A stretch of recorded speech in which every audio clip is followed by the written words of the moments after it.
the podcast where we talk about movies, TV shows, and video games. And we're back again, folks. It's been a while. It has been. Joining me, as always, is Dave. You already knew that. Yes, you did. But is it just Dave, or is it also Dave's evil twin from another dimension named Carl? Okay, there's no one menacing named Carl. Oh, just you wait. Just you wait.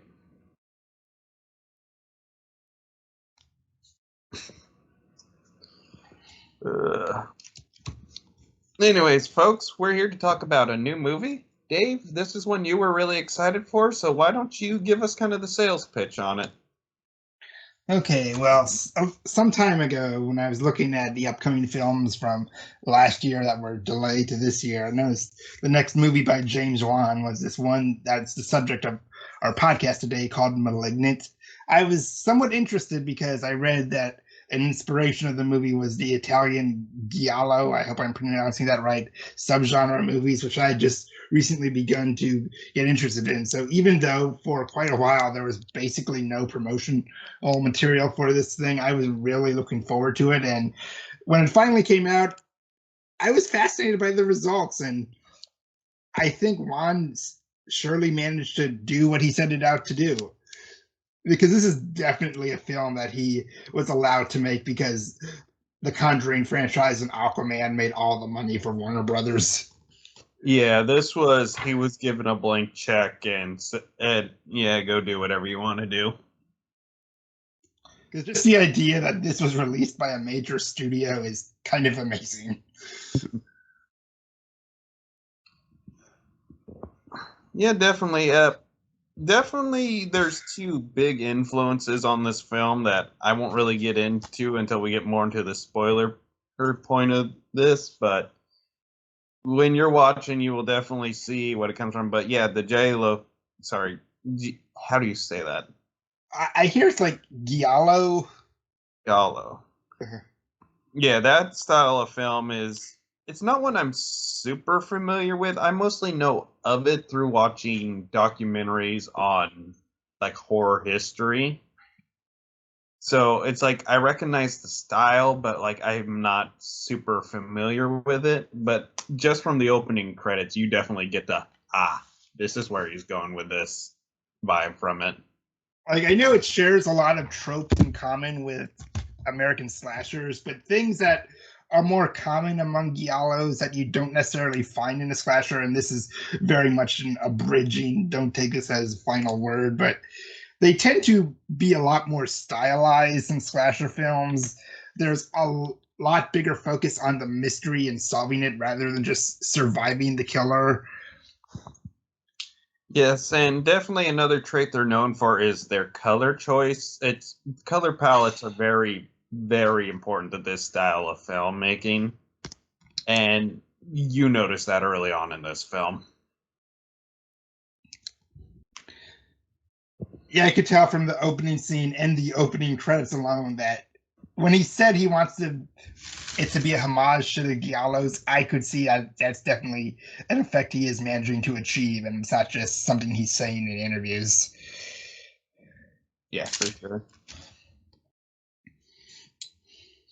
But as for the general plot of this movie follows a woman named Madison who, after getting her head struck by her abusive husband and causing her lose her baby, she suddenly starts having visions of horrific murders that, at first, though they seem like nightmares, the people then are found dead in real life, and it's assumed that it has some connection to this weird so-called imaginary friend Gabriel she had in her childhood. Just what is going on? You'll have to watch the movie or just wait for our spoiler section. Yeah, it's they do a good job kind of setting up the mystery up. I'll say this, I kind of knew what direction they were going to take the film, but I didn't know exactly which roads they would use to get us to the destination, if that makes sense. Well, one thing I'll commend the movie for is that even if you figure the general direction it's going in, the specifics of it you'll never see coming.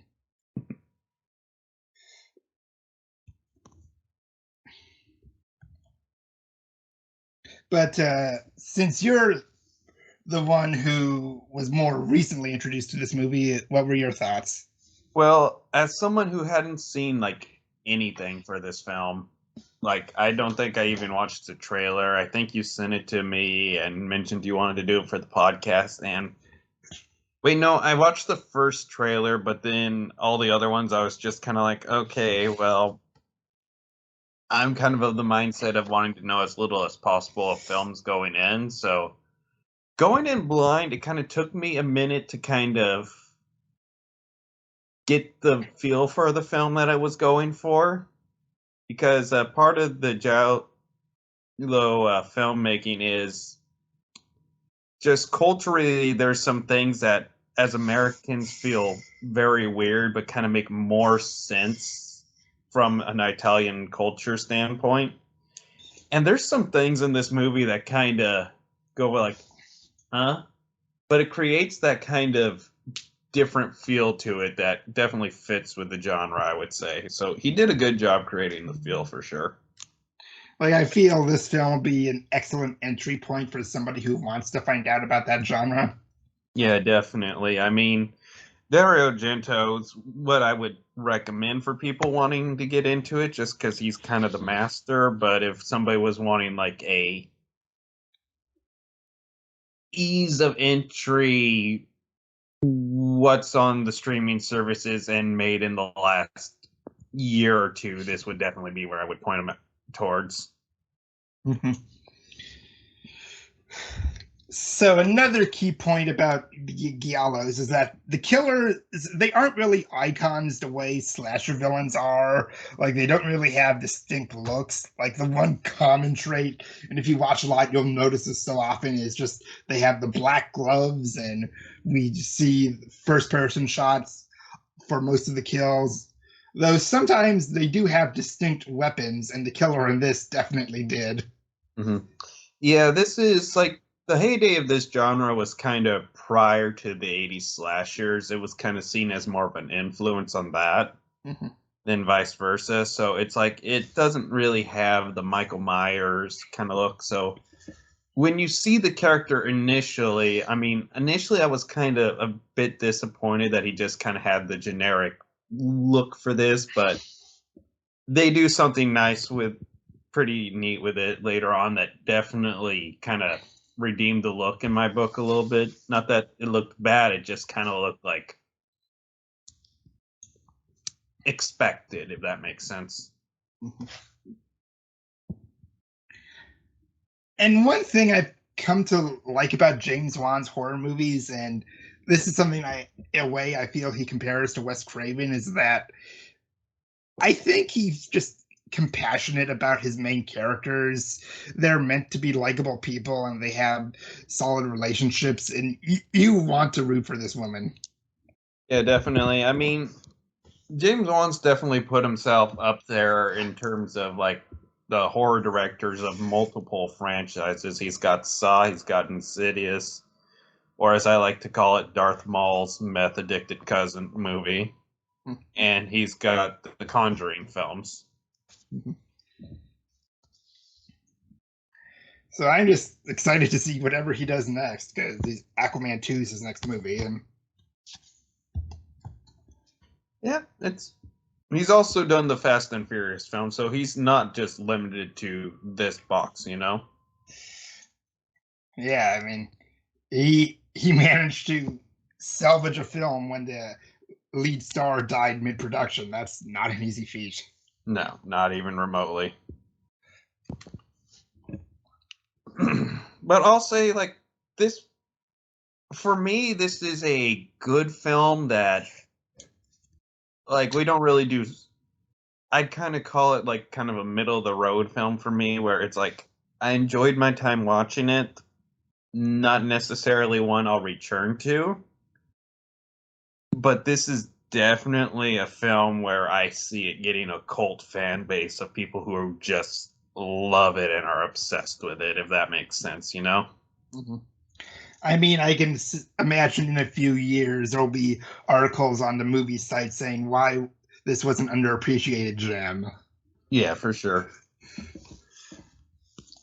And tying back into one of the first points I made about how giallos tended to be a lot more stylized than slashers, that is very apparent here. There's like this great shot early on where Madison is afraid she's being stalked by the killer and she's going around her house, and it's like an overhead shot for a good I was half gonna a minute to a minute, and it's like you're seeing almost like a blueprint.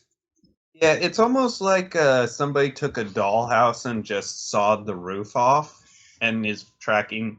You know what? It's an overhead view like in The Sims. That's what it is. It's just a great shot. And there's a ton of shots that are like, wow, this is a really cool shot, you know?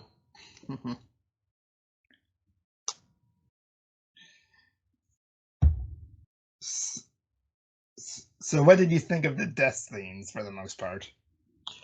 I mean, for the most part, I thought they were good. I mean, there's one particular scene that I'll get to that's kind of the second standout of the movie. For me, this film kind of it starts off kind of just I don't want to say slow, but just kind of expected, if that makes sense. Mhm. But as it goes along, it just kind of leans into its style a bit more. So the further along we got, the more I enjoyed it. Mhm. I really like the idea of how the killer takes a trophy the first victim had and sharpens it into a blade. Yeah. Yeah, and just what that trophy represents too is very fitting. I mean, I don't think people will I don't think this will be like The Shining where you have books upon books of what every single shot means by any sense. It's not that type of movie. It's not trying to be that type of movie, but it fits, if that makes sense, you know? Mhm.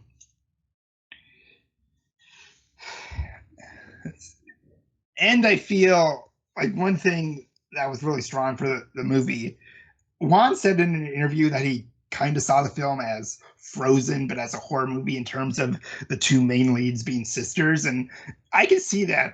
Madison and her sister, Cindy, I like their chemistry in the movie, and I was rooting for both of them to live. Yeah, it's that's definitely something I appreciate in this film is like nobody is a terrible person, say with the abusive husband who He's kind of basically gets he's basically the prologue death. yeah, he's kind of like he has to be the way he is for the film to start, but you get rid of him very quickly, so it's not like you're sitting around with like some of the later slasher films where you're like, oh, just kill this idiot already. And one thing the film did very strongly is there's a subplot about the killer kidnapping some unknown woman, and I'm just trying to figure out for the first half, like, what is the point of this? But this really works as a mystery because just when it gets to the reveal, everything is explained and everything that seemed pointless has a purpose. Hmm. And you bringing that up does make me want to mention like not a huge element, but definitely a setting for this film is the Seattle Underground. And I have waited for years for a movie to use this setting. It's such a great setting for a horror film, so it was very nice to see it. And just being from the Pacific Northwest originally, moved to South Carolina since then, but it kind of made me miss that region of the country, you know, with the landscape and whatnot. Did it look like, since you're the one familiar with it, that it was actually shot there, or that just looks like a recreation? So I'm of two minds. Like, there's two key set pieces that are like definitely not from that region. That being a hospital setting and her house. Mhm. Like, just that's not the type of architecture that's from that region, but I get why it's done for the movie. But you can definitely tell that it was probably filmed in Canada, is my guess, because whenever they have to film something in Seattle, they will film it in BC because it's a heck of a lot cheaper.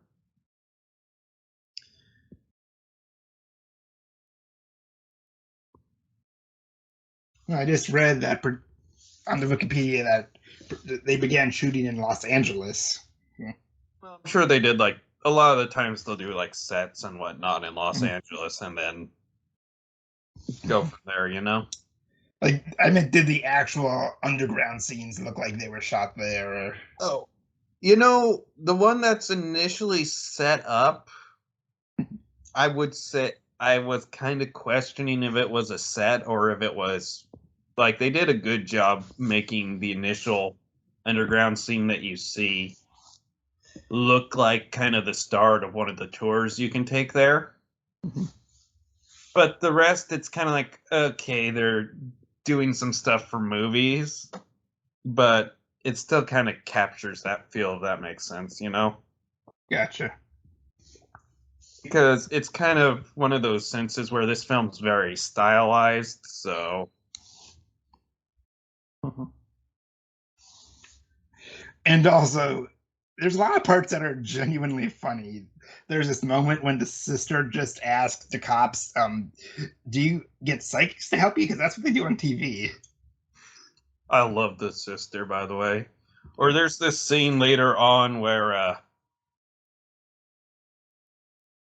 I won't go into spoilers, but something happens at a police station, and a character's like, "Oh, I'll dial 911. Wait, why am I calling the police?" Yeah. Which I guess that's James Wan's wife who played that character. Yeah, it was. It's like I noticed in an early scene she was given a lot of focus when she isn't really that much of a major character, and she was like hitting on the Asian detective, and then I realized, oh, that's James Wan's wife. Nice touch. I Yeah, think she even helped come up with the story for this too. Yeah, it kind of reminds me of what this film did well is it made the secondary characters feel important. Whereas in a lot of films, it's okay, this guy's just walking in to be killed, but it's like they make them feel like actual breathing characters. Mm-hmm. Now, this is one of those films, and maybe this is more of a giallo thing than a slasher, but I could be wrong. But for the most part, the characters who die aren't main characters. Yeah, I can't speak to if it's a for the genre or not, just because I'm not super familiar with it, you know? Uh-huh. Or just that was how this particular film was structured, right? Yeah.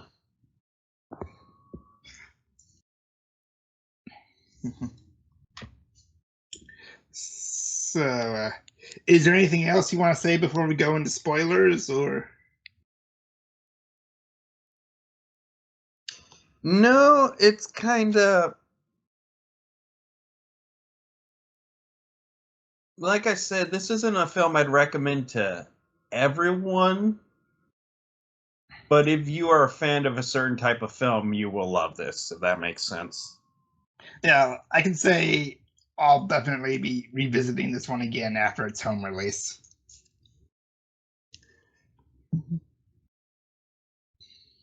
And with that being said, we will be diving into spoilers in 5, 4, 3, 2, 1. So I have a theory. Yeah. I think James Wan watched Basket Case and Suspiria back to back one night. Mm-hmm. I know I did see a lot of people make that connection when they were being spoilery about it, but but I think there's a lot of backstory we need to give before we can clarify the spoilers. So it's established early on that Madison was in a hospital when she was younger, and that her parents and family are her adoptive ones, and that she had something, let's just say, growing on her. Yeah, I mean, it's early on. They refer to cutting out the doctor characters refer to cutting out a cancer, which is why I don't know why. I don't know if it's like an anniversary or something of the film Basket Case, but I've been seeing like a lot of video articles on that lately, so that's kind of been front of mind for me. So when I saw that, I was like, oh, okay, that's what they're doing with this. But anyways, because of that, you don't know exactly how they're gonna take it, but you got a good hunch of how they're gonna take it. But essentially, what it is she has like I think they call her not a Siamese twin, but a cancerous twin is the phrase they use.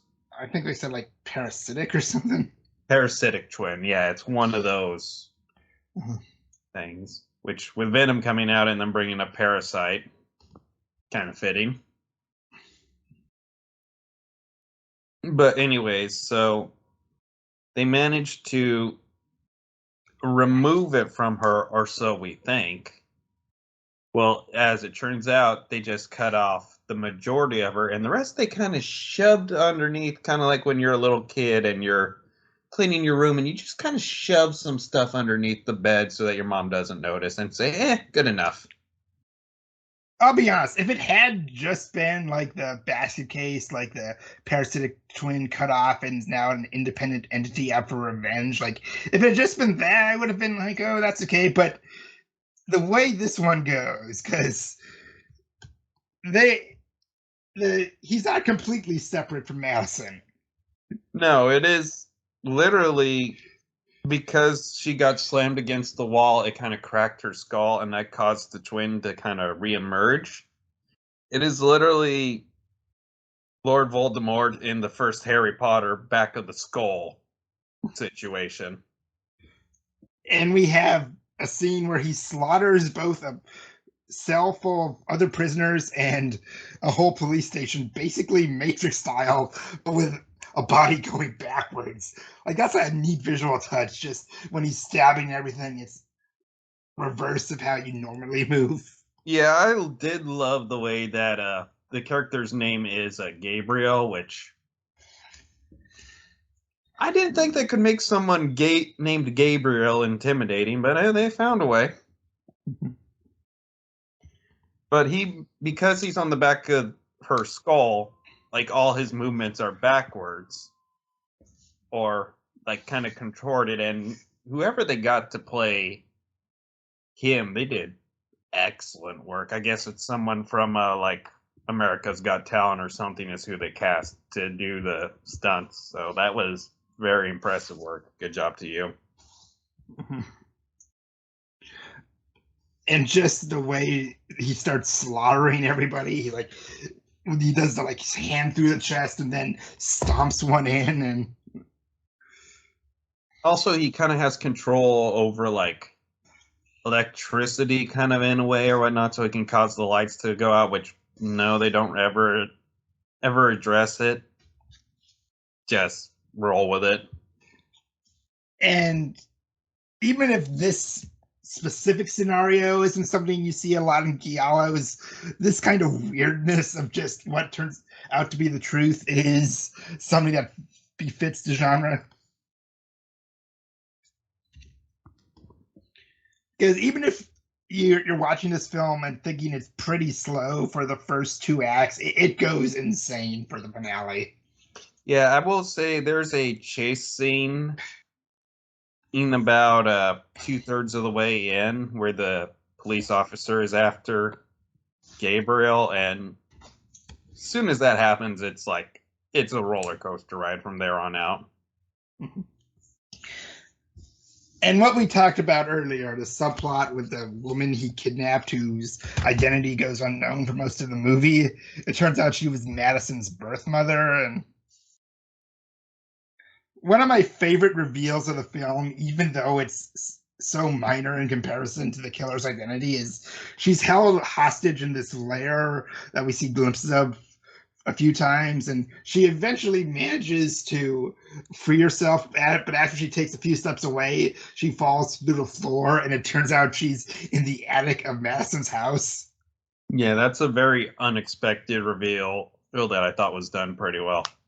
because they do this masterful thing where prior to that, there's a scene in her Madison's living room, and then the characters start to leave. Then they do a lot of shots of the city first, and then it cuts back to the kidnapped woman. So when that happened, I like you got me. I did not see that coming.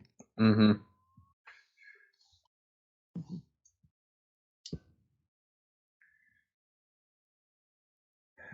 And even though the electricity thing goes unexplained, it does lead to a neat kill where Gabriel just makes someone's pacemaker explode.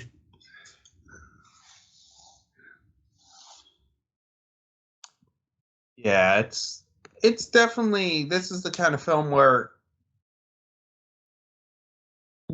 I think doing a sequel would be hard because the mystery element's gone from this film. Mm-hmm. It'd be fun to kind of see this character back again, you know? Yeah, I mean, even though the characters even acknowledge at the end that he's not gone for good, it still has a sense of closure to it. Because, like Madison, she pointed out she wanted a blood relation her Mm-hmm. whole life, and that's why she was really upset about the multiple miscarriages. But then she realized, like, her sister, even though they're not related by blood, that's her true family. And Yeah, I, definitely. I appreciated like how, in a way, it ends on a sweet note. Like, I didn't find it saccharine at all. Like, that's why I compared Juan to Craven earlier. He does care about his characters. Yeah, this kind of had, honestly, the tone for the ending kind of reminds me of what was the original plan for the Nightmare on Elm Street, kind of a the evil has been vanquished. It might reappear, but then studio heads kind of got involved with that. Mhm.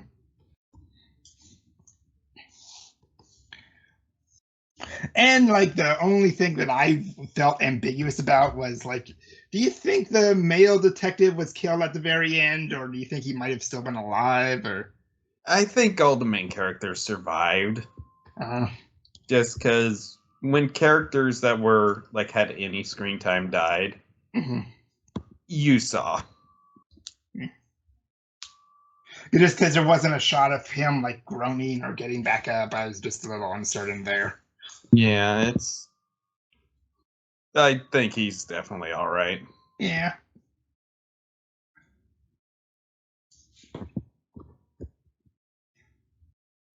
Which I'm just glad that this was the movie Juan chose to make when he was given carte blanche. Mm.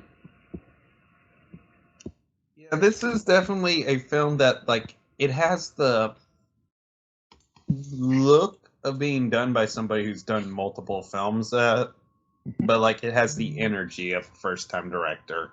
Mm-hmm. So you can just tell he was having a blast the entire time, which is appreciated. Mm-hmm. I'm sure all the cast enjoyed making this.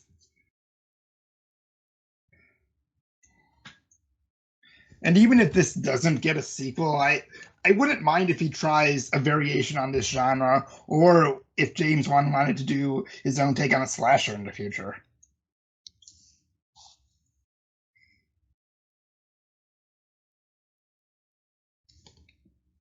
Yeah, it's James Wan is kind of riding a high right now, so I'd definitely be curious. Whatever he wants to do, it's like I'll probably be there for, you know? I mean, I just am happy to be able to say that the guy who made Saw has $2 billion movies under his belt. Yeah, both the Saw creators have done very well for themselves. Mhm. As I'm trying to think what other films has not James Wan, but Lee Winnell, he he, did Upgrade he and did the Invisible. Insidious, right? No, James Wan did Insidious. Or Lee sorry. Winnell did Upgrade and the Invisible Man remake. Okay, yeah, yeah. What did he? It's not Insidious.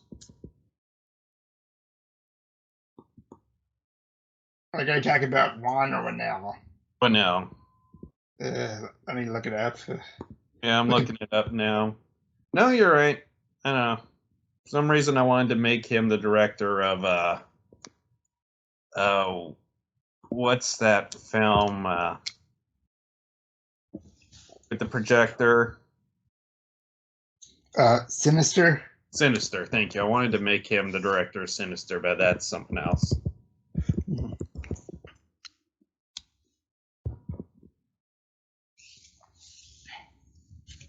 And when it comes to Wan's filmography, I even kind of like Dead Silence, and I know that's one even he isn't that fond of in hindsight.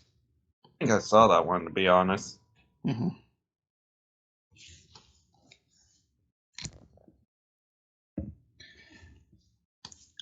So, does seeing this film in general make you want to look more into some classic giallo films? Yeah, honestly, its timing is nice because like that's been something I've wanted to kind of get into, but kind of the curse of the streaming era of us not having movie theaters anymore. It's like films from like pre 1980s are becoming harder and harder to get your hands on, Mm-hmm. especially foreign ones. So like I don't know, I'll do some digging and try to find what I can. Mm-hmm. If I can make some recommendations from Argento himself, since you've already seen Suspiria, I'd recommend Tenebrae, Phenomena, uh, Opera, and there's this one he did in the 90s that he made in America called Trauma that I kind of liked. I've Oh, heard and a few of those. I'll be honest, my experience with Italian filmmaking is largely based in spaghetti westerns, mhm, which are their own great thing. It's just as growing up, I'm a huge western fan, so that's what I gravitated towards. So I definitely want to see more from this style of filmmaking. You know? oh, and Deep Red, that's like one of the big ones. Yeah, I've heard of that one. Mhm.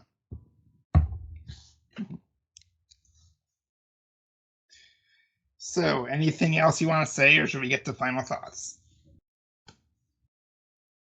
Pretty well good if you are. Okay, so to wrap things up, this film, it wasn't quite what I was expecting, but I was satisfied with it. The cast all gave good performances, and it was weird in the ways it needed to be weird. The visual effects were stunning, especially in the finale once we go all backward slasher. And I love the cinematography and the style and the scoring. Like, having recently got into giallos, I could see the influence there, and I was glad this film ended up being another good one by Juan, even though its box office performance was. But I would recommend this if you're into something stuff that's gory, and I hope we see more movies like this. Not counting on it, but I hope to. Yeah, this is definitely had a fun time with this movie for me. It's like I said, it's not one that I'll probably rewatch, just personal taste and whatnot, but it's definitely one where I can see it becoming a huge cult fan base. So yeah, if you're into this style of filmmaking or are a huge James Wan fan, definitely give it a watch. It's depending on when this goes up, it may or may not still be on HBO Max, but it'll probably be on DVD and Blu-ray by the year's end. Oh, definitely. And it seems like it's just a small window when things are gone from HBO Max because King Kong and Mortal Kombat are already back on those streaming platforms. Yeah, I think like once they're on home media, they go back on. Yeah. So yeah, that wraps it up for now, folks. Dave, thank you as always for joining us and for suggesting we take a look at this film. Glad I could be of assistance and glad I could once again recommend something to you. And folks, we'll see you very soon for something spooky coming up soon. Stay tuned.